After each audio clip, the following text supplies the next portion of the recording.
ईमानदार मछुआरा। लोग कहते हैं ईमानदारी का फल अंधेरे में मिलता है, पर आज की कहानी दिन के उजाले में लिखी गई थी। रत्नापुर कपहार का सूरज आग बरसा रहा था। उस तपती रेत पे एक आदमी जाल रिपेयर कर रहा था, किशोर मछुआरा। घर में 5 दिन से चूल्हा नहीं जाला था। बेटी लक्ष्मी भूखे पेट स्कूल गई थी। पत्नी गंगा बुखार में तप रही थी। गांव वाले बोलते, किशोर तू पागल है, इतनी ईमानदारी करके क्या मिला। दूसरे लोग जाल में छोटे मछली पकड़ के बेच देते हैं। तू नियम मानता है, इसलिए भूखा है। किशोर बस मुस्कुराता। भगवान देख रहा है भाई, ऊपर वाले के घर देर है, अंधेर नहीं। उसी दिन दोपहर के 2 बजे, सूरज सिर पे, किशोर ने सोचा आज आखिरी बार किस्मत आजमा लेता हूं। अगर कुछ ना मिला तो शाम को मजदूरी कर लूंगा। बोट को थोड़ा गहरे पानी में ले गया, जाल फेंका। 10 मिनटें हुए होंगे, एकदम से जाल खींचने लगा, इतना भारी कि बोट टेढ़ी होने लगी।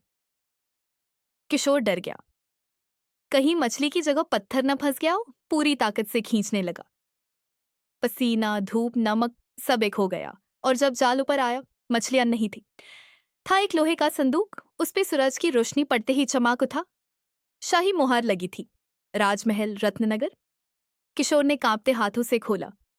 अंदर सोना, चांदी, हीरे, इतने की 7 पुश्तें बैठ के खाएं। संदूक बोट में पड़ा था, ऊपर सूरज, नीचे सोना। किशोर के दिमाग में जंग छिड़ गई।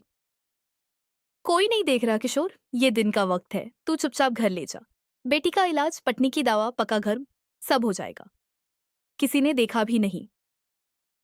पर तभी उसके बाप की आवाज, बेटा उजाला सिर्फ सूरज का नहीं होता, जमीर का भी होता है। अगर अंधेरे में भी तुझे शर्म न आए, समझ लेना तू जिंदा है। किशोरी ने संदूक की तरफ देखा, फिर सूरज की तरफ, फिर अपनी फटी बनियान की तरफ, और बोट का रुख मोड़ दिया, थाने की तरफ। दोपहर के 3 बजे किशोर संदूक लेके थाने पहुंचा, पसीने से लटपट। थानेदार हंसा। क्या है रे, मछली बेचनी है? किशोर ने संदूक आगे किया। साहब, ये समुंदर में मिला, शाही मुहार है, मालिक तक पहुंचाना है। खबर आग की तरह फैली, बाजार से होते हुए सीधा राजा के कान तक। शाम 4 बजे दरबार सजा, पूरा गांव जमा। सब देखना चाहते थे, कौन है ये पागल जो करोड़ों का सोना लौटा रहा है। राजा, किशोर, ये संदूक 10 साल पहले शाही जहाज के साथ डूब गया था, तुझे कहाँ मिला? किशोर गर्दन झुका के, ओ समुंदर में महाराज, आज दोपहर में। मैं गरीब हूँ, मजबूर हूँ, पर बेईमान नहीं हूँ महाराज। जो मेरा नहीं, उस पे नजर भी पाप है।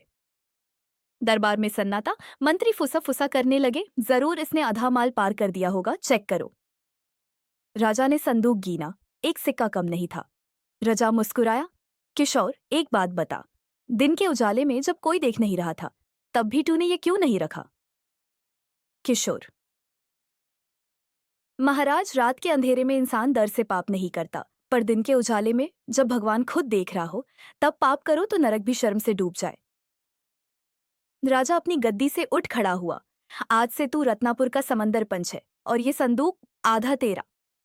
ये राजा का हुक्म नहीं, एक ईमानदार आदमी का इनाम है। किशोर ने महल नहीं बनवाया, उस धन से गांव में सबसे पहला मछुआरा स्कूल खोला, जहां बच्चे पढ़ते भी थे और ईमानदारी भी सीखते थे। एक अस्पताल बनवाया, गंगा आरोग्य केंद्र, अपनी पत्नी के नाम पे, और हर मछुआरे को नई बोट, नया जाल दिलवाया।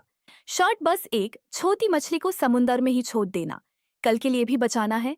5 साल बाद बेटी लक्ष्मी कलेक्टर बन के वापस आई। पहली पोस्टिंग अपने ही रत्नपुर में। दोस्तों, रात के अंधेरे में ईमान रखना आसान है, कहते हैं किसी ने देखा नहीं, पर असली इम्तिहान दिन के उजाले में होता है, जब सब साफ दिखता है, जब मौका भी है, मजबूरी भी है। तब जो जमीर न बेचे, वही असली अमीर है। किशोर ने साबित कर दिया, समुंदर के खजाने से बड़ा इंसान के किरदार का खजाना होता है। अगर कहानी ने दिल छू लिया हो तो कमेंट में उजाले की ईमानदारी लिख देना।